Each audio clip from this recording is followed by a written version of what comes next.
আসসালামু আলাইকুম। একটু বৃষ্টি হইতেছে হালকা হালকা। এই কলার কাইনে এখন হয়ে গেছে গা, পরে যেগুলো কলা আসতেছিল সেগুলো পড়ে গেছে গা। তাই কইলাম যে ইটা কাইটে ফেলি, রস পড়তেছে, মুসাটা কাইটে ফেলছি। এই মুসা সবজিগুলোর এই মুসা ভাজি করে খাওয়া যায়। চিংড়ি মাছ রান্নলে পরে মজা লাগে বেশি। আম্মু রান্ধে, তাই নিয়ে যাই।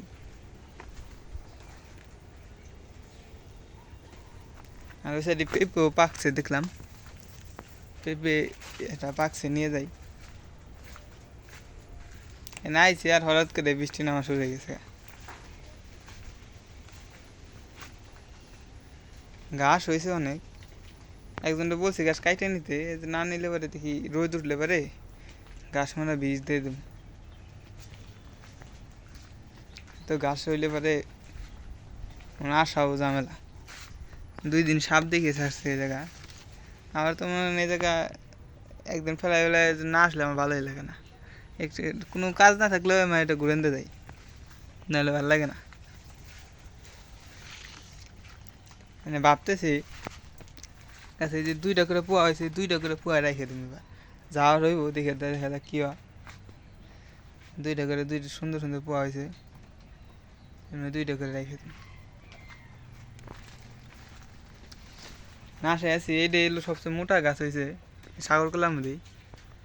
এটা থুর বের হইতেছে, দেখা যাইতেছে হালকা। দেখা যাক এটা কাইন কত বড়। গাছ তো মোটামুটি ভালো হয়েছে।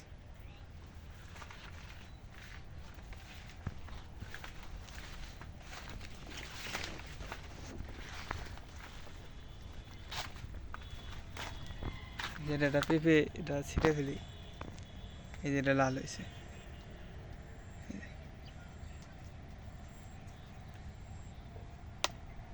মাশাল্লাহ, একদিন ঘরে রেখে দিলেই নরম হয়ে যাবো।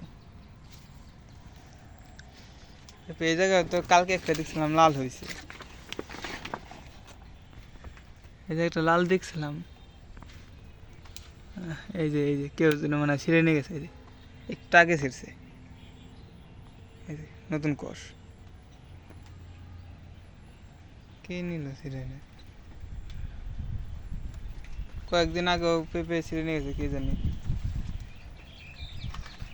মানে সরিয়ে গেলে কেমনে কি?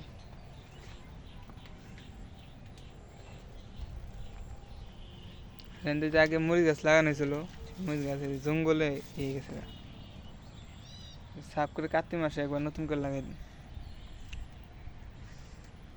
পেঁপে বেসন রাখতে দিয়েছি, যেগুলো বিচিগুলো এখন থল দিয়ে হেলে লাগর লাগান যাবে। তা এমনি চুরি হয়ে গেলে কেমনি কি?